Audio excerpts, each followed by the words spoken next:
ಯಾರ್ಯಾರು ಏನೇನು ಟ್ವೀಟ್ ಮಾಡ್ತಾರೋ ಏನೇನು ಆಗ್ತದೋ ಅದೆಲ್ಲ ನಮಗೇನು ಗೊತ್ತಿಲ್ಲ. ಸಿದ್ದರಾಮಯ್ಯನವ್ರ ಟ್ವೀಟ್ ಅಲ್ಲ ಅನಿಸ್ತದೆ ಅದು. ಸಿದ್ದರಾಮಯ್ಯನವ್ರ ಪರವಾಗಿ ಬೇರೆಯವ್ರು ಯಾರೋ ಟ್ವೀಟ್ ಮಾಡಿರಬೇಕು. ಸಿದ್ದರಾಮಯ್ಯನವರು ಹೊಟ್ಟೆ ಕಿಚ್ಚು ಪಡ್ತಕ್ಕಂಥದ್ದೇನಿಲ್ಲ. ಸಿದ್ದರಾಮಯ್ಯನವ್ರಿಗೆ ಒಳ್ಳೆ ಅವಕಾಶವನ್ನು ಕಾಂಗ್ರೆಸ್ ಸರ್ಕಾರ ಮಾಡಿಕೊಟ್ಟಿದೆ. ಯಾವಾಗ ದೇವೇಗೌಡರು ಜನತಾದಳದವರು ಅವ್ರಿಗೆ ಹೊರಗಡೆ ದಬ್ತಕ್ಕಂಥ ಕೆಲಸ ಮಾಡಿದ್ರು, ಆವಾಗ ಕಾಂಗ್ರೆಸ್ ಪಕ್ಷ ಅಪ್ಕೊಂಡು ಡಿ ಕೆ ಶಿವಕುಮಾರ್ ಆದಿಯಾಗಿ, ಪರಮೇಶ್ವರ್ ಆದಿಯಾಗಿ, ಸೀನಿಯರ್ಸ್ಗಳು ಖರ್ಗೆ ಸಾಹೇಬ್ರ ಆದಿಯಾಗಿ ಎಲ್ಲ ಸೀನಿಯರ್ಸ್ ಇದ್ದರೂ ಕೂಡ ಹೊರಗಡೆಯಿಂದ ಬಂದಂಥ ಸಿದ್ದರಾಮಯ್ಯವ್ರನ್ನ ತಪ್ಪಿಕೊಂಡು ಇಷ್ಟು ವರ್ಷಗಳ ಕಾಲ ವಿರೋಧ ಪಕ್ಷದ ನಾಯಕ ಮತ್ತು ಮುಖ್ಯಮಂತ್ರಿ ಎಲ್ಲ ಮಾಡಿದೆ. ಇದರಲ್ಲಿ ಬೇರೆಯವ್ರು ಹೊಟ್ಟೆ ಕಿಚ್ಚಿಬಿಡೋಂಥದ್ದು. ಅವಾಗ ಹೊಟ್ಟೆ ಕಿಚ್ಚಿಬಿಡೋಂಗಿದ್ರೆ ಇವ್ರು ಯಾರನ್ನು ಕರ್ಕೊತಾನಿಲ್ಲ ಸಿದ್ದರಾಮಯ್ಯವ್ರನ್ನ. ನಮ್ಮನ್ನು ಕರ್ಕೊತಿರಲ್ಲ, ನಾವೆಲ್ಲ ಸಿದ್ದರಾಮಯ್ಯವ್ರ ಜೊತೆ ಇದ್ದವರೇ, ನಮ್ಮನ್ನು ಕರ್ಕೊತಿರಲಿಲ್ಲ. ಇಲ್ಲಿ ಹೊಟ್ಟೆ ಕಿಚ್ಚಿಬಿಡ್ತಕ್ಕಂಥ ಪ್ರಶ್ನೆ ಇಲ್ಲ. ಆಗಿದೆ, ಅವ್ರಿಗೆ ಅವಕಾಶ ಸಿಕ್ಕಿದೆ. ಅವ್ರಿಗೆಲ್ಲ ಕೂಡ ನಮ್ಮ ಕಾಂಗ್ರೆಸ್ ಪಕ್ಷದ ಅನುಕೂಲ ಆಗಿದೆ. ಅದರಿಂದ ಇವರು ಡಿ ಕೆ ಶಿವಕುಮಾರ್ ಅವರು ಕ್ಲೈಮ್ಸ್ ಮಾಡ್ತಾಯಿದ್ದಾರೆ ಅಷ್ಟೇ, ಹೊಟ್ಟೆ ಕಿಚ್ಚಲ್ಲ. ಒಂದು ರಾಜಕೀಯ ಪಕ್ಷದಲ್ಲಿ ಕ್ಲೈಮ್ ಮಾಡ್ತಕ್ಕಂಥದ್ದು ತಪ್ಪಲ್ಲ, ತೀರ್ಮಾನ ಮಾಡ್ತಕ್ಕಂಥದ್ದು ಹೈಕಮಾಂಡು. ಆದರೆ ನಾನು ಆಗಬೇಕು ಅಂತ ಆಸೆ ಪಡ್ತಕ್ಕಂಥದ್ದು ತಪ್ಪೇನೂ ಇಲ್ಲ. ಆದರೆ ಅಂತಿಮವಾಗಿ ಹೈಕಮಾಂಡ್ ತೀರ್ಮಾನ ಮಾಡ್ತದೆ ಅದನ್ನು. ಅಂದ್ರೆ ಈ ಸಂದರ್ಭದಲ್ಲಿ ಸರ್ ಹೈಕಮಾಂಡ್ ಮಧ್ಯಪ್ರವೇಶ ಮಾಡಿದ್ರೆ ಸಮಸ್ಯೆನ ಬಗೆಹರಿಸುವಂತ ಕೆಲಸ ಮಾಡ್ತಾರೆ.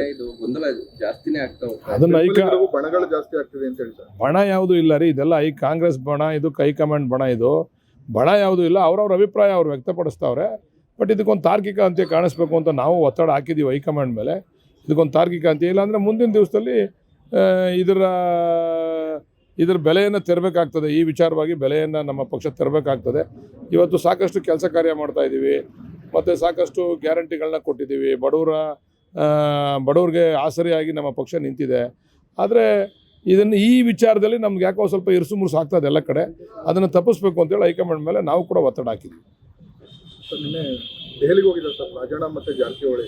ಸಾಕಷ್ಟು ಜನ ಹೈಕಮಾಂಡ್ ನಾಯಕರನ್ನ ಟೈಮ್ ಕೂಡ ಕೇಳಿದ್ದಾರೆ ಅಂತ ಹೇಳಿದ್ದಾರೆ. ಒಂದು ಕಡೆ ಡಿ ಕೆ ಶಿವಕುಮಾರ್ ಪದೇ ದೆಹಲಿಗೆ ಹೋಗುವಂಥದ್ದು, ಅವ್ರು ಓಟ್ ಬಂತಾದ ತಕ್ಷಣ ಸಿದ್ದರಾಮಯ್ಯನ ಬೆಂಬಲಿಗರು ಹೋಗುವಂಥದ್ದು.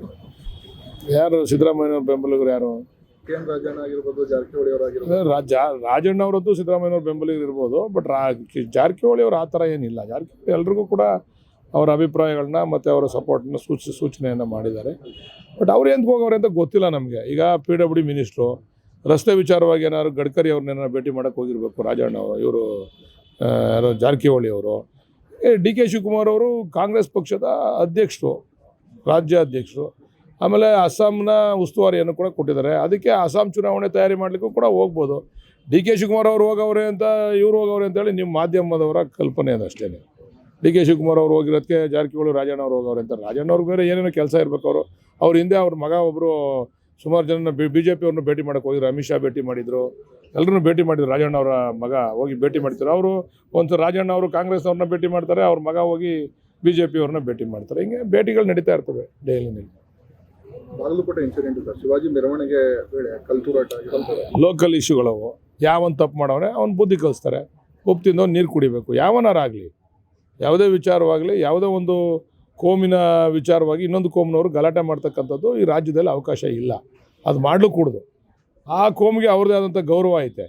ಅವರು ಅವ್ರದ್ದೇ ಆದಂಥ ಕಾರ್ಯಕ್ರಮಗಳನ್ನ ಆಯೋಜನೆ ಮಾಡ್ತಕ್ಕಂಥ ಸಂದರ್ಭದಲ್ಲಿ ಬೇರೆ ಕೋಮಿನವ್ರು ಹೋಗಿ ಉದ್ರಿಕ್ತ ವಾತಾವರಣ ನಿರ್ಮಾಣ ಮಾಡ್ತಕ್ಕಂಥವ್ರ ಮೇಲೆ ಕ್ರಮ ತೊಗೊತಾರೆ. ಪೊಲೀಸ್ನವ್ರು ನ್ಯಾಚುರಲಾಗಿ ಕ್ರಮ ತೊಗೊತಾರೆ.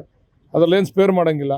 ಇದನ್ನು ಬೇರೆಯವರು, ನಮ್ಮ ವಿರೋಧಿಗಳು ಇದನ್ನು ಅಪಪ್ರಚಾರ ಮಾಡಿ ಬಳಸ್ಕೊಳ್ಳೋದ್ರಲ್ಲಿ ಅರ್ಥ ಏನಿಲ್ಲ. ಅವ್ರ ಕಾಲದಲ್ಲಿ ಭಾಳಷ್ಟು ನಡೆದವೆ ಇಂಥ ಗಲಭೆಗಳೆಲ್ಲನೂ. ಹಿಂದೆ ಅವ್ರ ಸರ್ಕಾರ ಇದ್ದಾಗಲೂ ಕೂಡ ನಡೆದವೆ. ಅದರಿಂದ ಯಾರು ತಪ್ಪು ಮಾಡೋರೆ ಯಾರೇ ಆಗಲಿ ಅವ್ರ ಕ್ರಮ ತೊಗೊತದೆ ನಮ್ಮ ಸರ್ಕಾರ. ಸರ್, ಇದ್ರ ನಡುವೆ ಸರ್ ಕ್ಯಾಬಿನೆಟ್ ರೀಶಫಲ್ ಆಗುತ್ತೆ ಅಂತೇಳಿ ಸಾಕಷ್ಟು ಚರ್ಚೆ ಆಗ್ತಿತ್ತು. CM ಬದಲಾವಣೆ, ನಾಯಕತ್ವ ಬದಲಾವಣೆಯಲ್ಲೇ ಟೈಮ್ ಆಗ್ತಿದೆ. ಕ್ಯಾಬಿನೆಟ್ ಯಾವಾಗ ರೀಶಫಲ್ ಆಗ್ಬೋದು ಅಂತ ಏನಾದ್ರು ಸರ್? ನನಗೂ ಆಸೆ ಇದೆ, ಆದರೆ ನನಗೊಂದು ಸಿಗ್ತದೆ ಅಂತ ಆಗಬೇಕಲ್ಲ. ನನಗೂ ತುಂಬ ಆಸೆ ಇಟ್ಕೊಂಡಿದ್ದೀನಿ, ಏನೋ ಮಾಡ್ತಾರೇನೋ ನನ್ನವೇ ಅಂತ. ಆಗಿಲ್ಲ. ನಾನೇನಾರು ತೀರ್ಮಾನ ಮಾಡೋಂಗಿದ್ರೆ ನಿಮ್ಗೆ ಇವತ್ತು ಡೇಟ್ ಹೇಳ್ಬಿಡ್ತಿದ್ದೆ. ಹೈಕಮಾಂಡ್ ತೀರ್ಮಾನ, ಅದಕ್ಕೆ ನಾನು ಡೇಟ್ ಹೇಳೋಕ್ಕಾಗಲ್ಲ. 2 ವರ್ಷಕ್ಕೆ ಎಲೆಕ್ಷನ್ ಹತ್ರ ಬಂದ್ಬಿಡ್ತದ? ಇನ್ನೂ 2.5 ವರ್ಷ ಎಲೆಕ್ಷನ್ ಅದೇ. ಸಂಘಟನೆ ದೃಷ್ಟಿಯಿಂದ ಕೆಲವರು ಕೇಳೋದ್ರಲ್ಲಿ ತಪ್ಪಿದೆ. ಯಾಕೆ ಅದ್ರ ಬಗ್ಗೆ ಗಮನ ಹರಿಸ್ತಾರ ಹೈಕಮಾಂಡ್? ನಾನು ಹೇಳಿಲ್ವಾ, ನಾನಾಗಿರೋ ತೀರ್ಮಾನ ಮಾಡ್ಬಿಡ್ತಿದ್ದೆ. ಹೈಕಮಾಂಡ್ ತೀರ್ಮಾನ ಆಗಿರೋದ್ರಿಂದ ಇವಾಗ ಹೈಕಮಾಂಡ್ನೇ ಕೇಳ್ಬೇಕು ನಾವು. ಅಷ್ಟು ಕೆಪಾಸಿಟಿ ಇಲ್ಲ ಅಂದ್ರೆ ಹೈಕಮಾಂಡ್ ತೀರ್ಮಾನ ಮಾಡೋಷ್ಟು ಸರ್. ಕಾಂಗ್ರೆಸ್ ಹೈಕಮಾಂಡ್ ವೀಕ್ ಆಗ್ಬಿಟ್ಟಿದೆ ಅಂತ ಹೇಳಿ ಸರ್.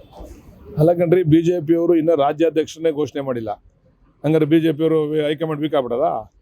ರಾಜ್ಯಾಧ್ಯಕ್ಷರನ್ನ ಘೋಷಣೆ ಮಾಡಿಲ್ಲ ಅವರು.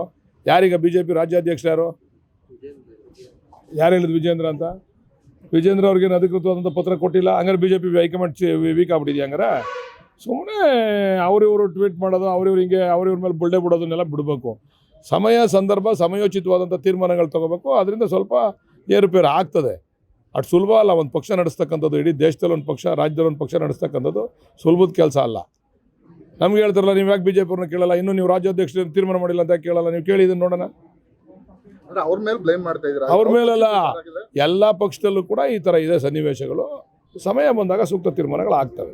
ನಿಮ್ಮೂರಿನಿಂದ ವಿಶ್ವ ಮಟ್ಟದವರೆಗೆ ರಾಜಕೀಯ, ಸಿನಿಮಾ, ಸ್ಪೋರ್ಟ್ಸ್ ಯಾವ ಸುದ್ದಿಯೂ ಮಿಸ್ ಆಗಲ್ಲ. ಬರೀ ಸುದ್ದಿಯಷ್ಟೇ ಅಲ್ಲ, ಜೊತೆಯಲ್ಲೇ ಇರುತ್ತೆ ವಿಶ್ಲೇಷಣೆ. ಗ್ಯಾರಂಟಿ ನ್ಯೂಸ್ ನ ಸಬ್ಸ್ಕ್ರೈಬ್ ಮಾಡಿ, ಫಾಲೋ ಮಾಡಿ, ಕ್ಷಣ ಕ್ಷಣದ ಅಪ್ಡೇಟ್ಸ್ ಪಡೆಯಿರಿ.